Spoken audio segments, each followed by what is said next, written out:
ये विधानसभा की सीट है ब्रह्मपुर की सीट। ब्रह्मपुर विधानसभा बक्सर में है और फिलहाल तो राजद का कब्जा है, लेकिन ब्रह्मपुर की सीट कितनी खास है और क्या इसका इतिहास रहा है? रंजन जी, अगर इसे स्कैन करते हैं आप ब्रह्मपुर की सीट को तो क्या दिखता है? देखिए, जब आप ब्रह्मपुर की सीट को स्कैन कीजिएगा तो जैसा आपने बताया कि जिला भी बक्सर है, लोकसभा क्षेत्र भी बक्सर है, शाहाबाद का ये क्षेत्र है और शाहाबाद में चैलेंज इस बार दोनों पार्टियों के लिए है। पूरे शाहाबाद इलाके की ही अगर हम बात कर लें, आप बक्सर, सासाराम, आरा, किसी की भी बात कर लीजिए, तो वहां पर चैलेंज दोनों गठबंधन के लिए है। एक के पास ये चैलेंज है कि उसने जो एक लीड बना ली है उसको कायम रखे और जो दूसरी पार्टियां हैं, जो दूसरा गठबंधन है, उसकी कोशिश है कि जो उसने गंवा दिया है वो हासिल कर ले।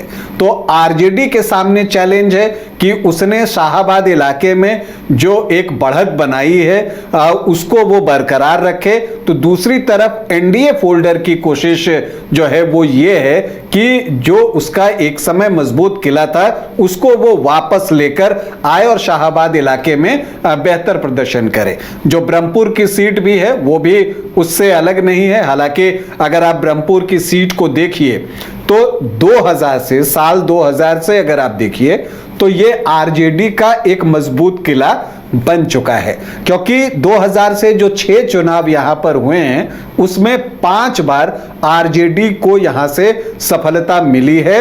और अभी जो यहां से विधायक हैं शंभुनाथ यादव, वो जो हैं लालू परिवार के बहुत करीबी हैं और वो पहले बिहार पुलिस में काम करते थे, कांस्टेबल थे और वो उस समय जो है लालू यादव की सुरक्षा में भी तैनात रहे हैं। तो फिर इनको जो है आरजेडी ने बाद में अपना प्रत्याशी बनाया ब्रह्मपुर से और फिर पिछले 2 चुनाव से ये लगातार जो है यहां पर चुनाव जीत रहे हैं।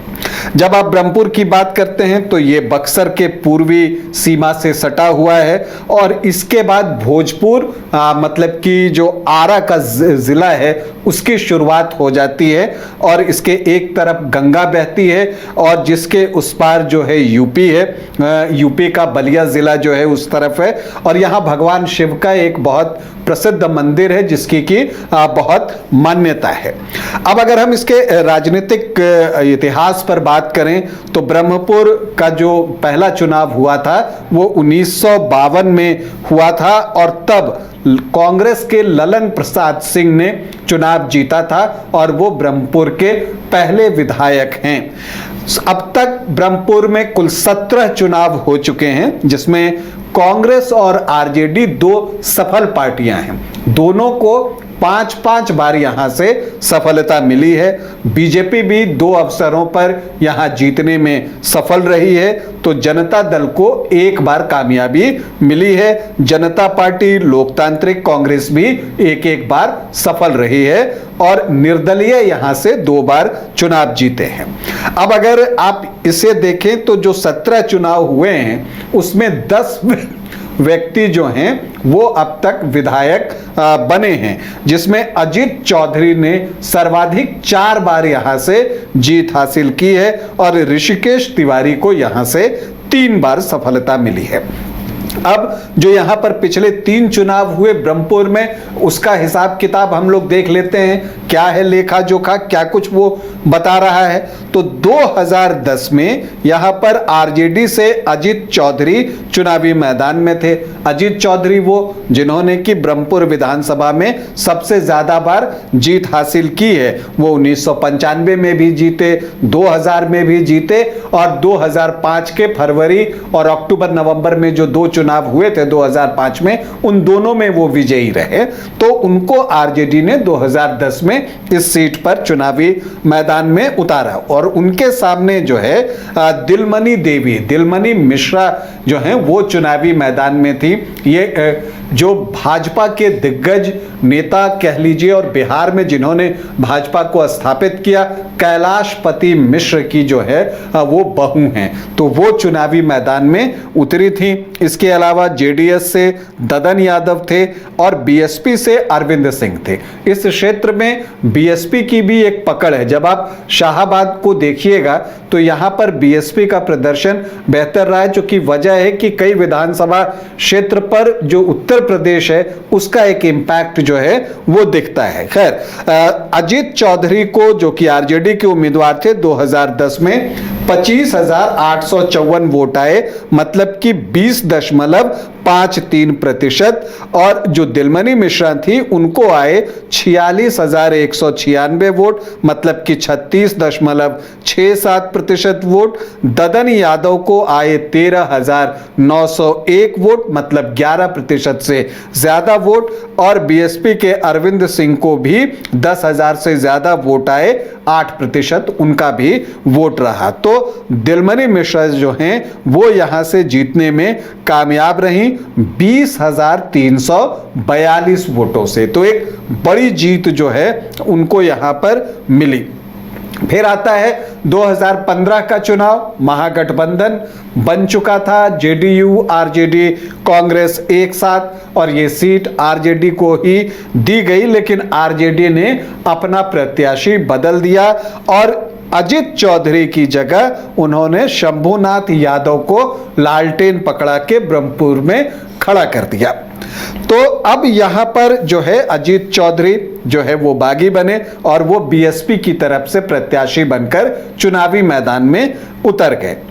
तो एनडीए की तरफ से विवेक ठाकुर को चुनावी मैदान में उतारा गया। वही विवेक ठाकुर जो अभी नवादा से सांसद हैं। विवेक ठाकुर चुनावी मैदान में उतरते हैं। फिर एक मुकाबला होता है, तब शंभुनाथ यादव को 94,079 वोट जो है आए, मतलब कि 52% वोट, मतलब महागठबंधन होने का पूरा फायदा उनको मिला। चूंकि पिछली बार जो आरजेडी को वोट मिले थे वो 20.5% थे, वहां से एक जंप था 52% तक। तो जो जेडीयू और कांग्रेस के वोट थे वो आरजेडी की तरफ जो है सिंपल अंक गणित के हिसाब से जुड़ गए। जहां तक एनडीए की बात है तो बीजेपी से विवेक ठाकुर यहां पर चुनावी मैदान में थे। उन्होंने भी बेहतर प्रदर्शन किया, 63,303 वोट उनको भी आए, 35% उनका मत प्रतिशत रहा। और अजीत चौधरी जो बीएसपी के टिकट पर थे वो कोई खास प्रभाव नहीं छोड़ सके, 5,690 वोट उनको मिले, 3.15%। और यहां पर जो शंभुनाथ यादव हैं वो 30,776 वोटों की बड़ी जीत हासिल करने में कामयाब रहे और पहली बार विधायक बने और उन्हें अवसर मिला ब्रह्मपुर विधानसभा क्षेत्र का प्रतिनिधित्व करने का। फिर 2020 आया और शंभुनाथ यादव एक बार फिर से चुनावी मैदान में उतरे। तो यहां पर जो ये सीट है एनडीए ने गठबंधन में वीआईपी को दे दी और जयराज चौधरी यहां से चुनावी मैदान में उतरे। एलजेपी ने अपना जो है वो प्रत्याशी यहां पर दे दिया।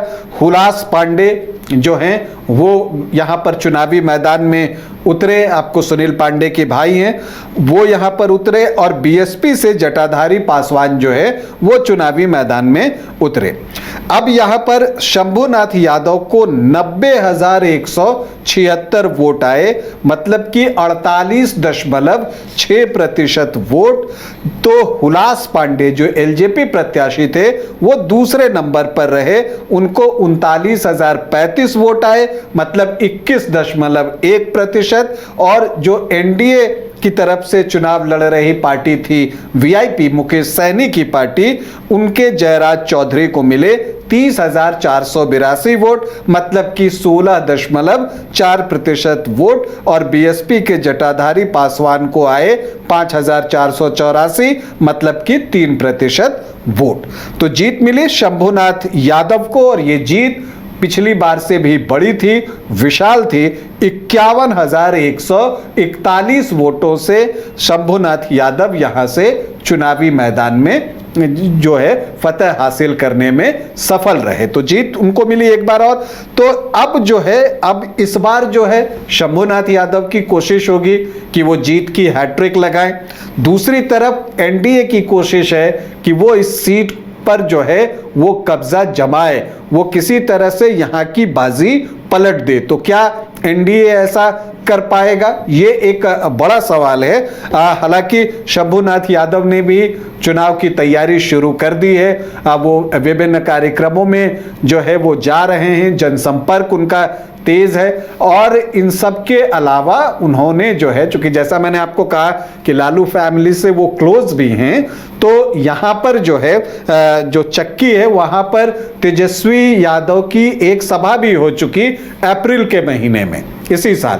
तो वो जो हैं अपनी पूरी तैयारियों को जो है आमली जामा पहनाने में लगे हुए हैं। लेकिन एनडीए के सामने बड़ा सवाल है कि उसकी तरफ से कौन, उससे भी पहले कि कौन सी पार्टी। तो देखिए, एलजेपी पिछली बार अकेले लड़ते हुए भी दूसरे स्थान पर रहा था। हुलास पांडे जो है 21.1% वोट लाने में कामयाब हुए थे। तो एक स्वाभाविक दावा जो है उसका तो बनता ही है कि वो यहां से चुनावी मैदान में जो है वो उतरे।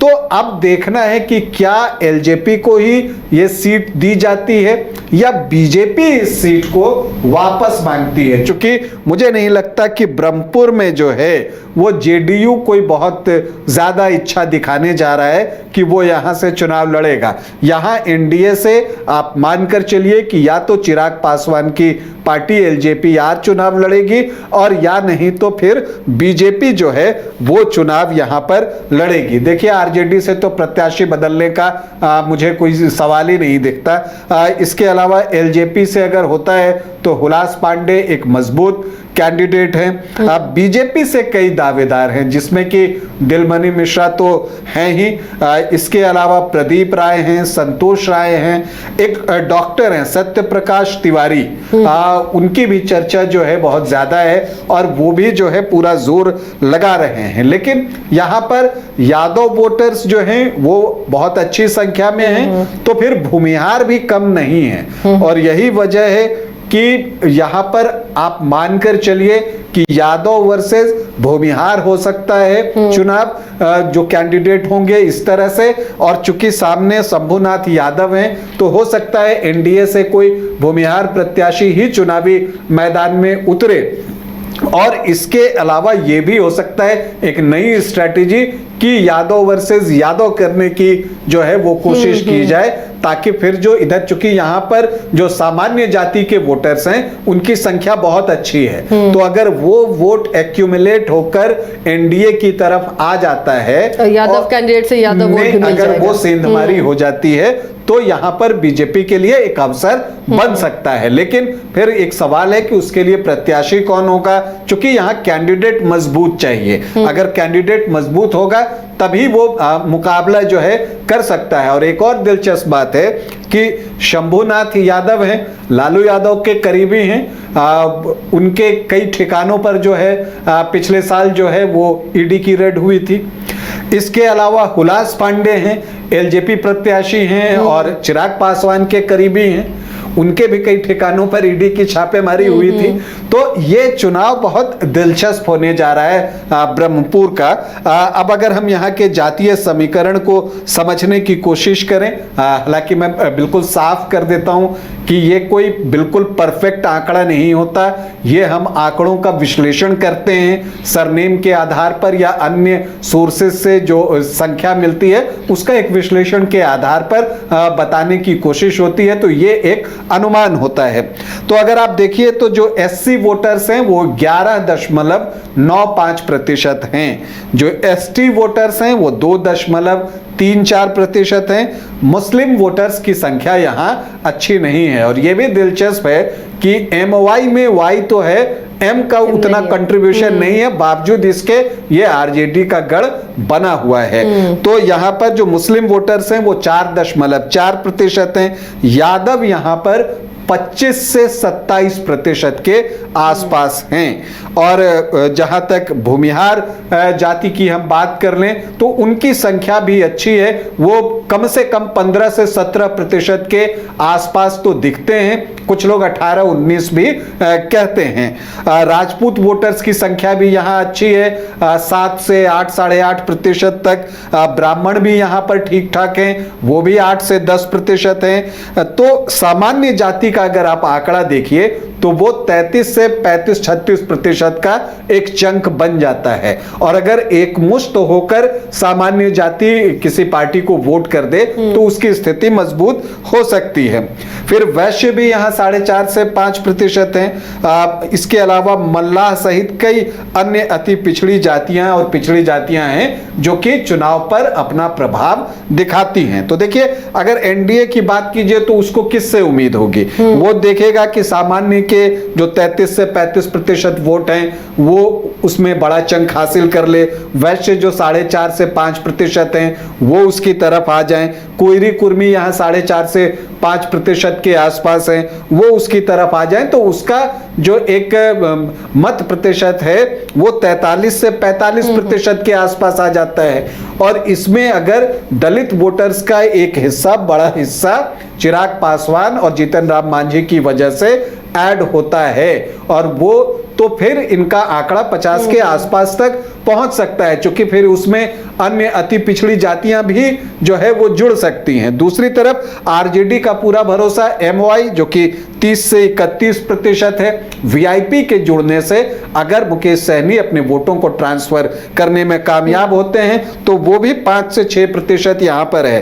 तो 38-39% का जो है एक आंकड़ा इधर भी बनता हुआ दिखता है, 37-38% का। अब इसमें दलित वोटर्स जो है अगर वो बड़ी संख्या में जुड़ जाते हैं जैसा कि पिछले चुनाव में हुआ भी है, तो अगर ऐसा होता है तो फिर शंभुनाथ यादव के लिए राह आसान हो जाएगी। लेकिन बड़ा सवाल यह है कि यहां पर एनडीए से प्रत्याशी कौन होता है, यह देखना दिलचस्प होगा, क्योंकि जब आप दलित वोटर्स को निर्णायक बता रहे हैं तो ऐसी परिस्थिति में अगर एलजेपी एनडीए की तरफ से चुनाव लड़े तो ज्यादा फायदा है। लेकिन जो बक्सर का इलाका है, ब्रह्मपुर उसी के अंतर्गत आता है, वहां पर जो है आपको यह भी देखना है कि जो बीजेपी के कोर वोटर हैं वो किधर की तरफ जाते हैं, उस पर भी बहुत कुछ जो है वो निर्भर करेगा। तो प्रत्याशी बीजेपी का हो या एलजेपी का हो, इस पर एनडीए को एका करना होगा।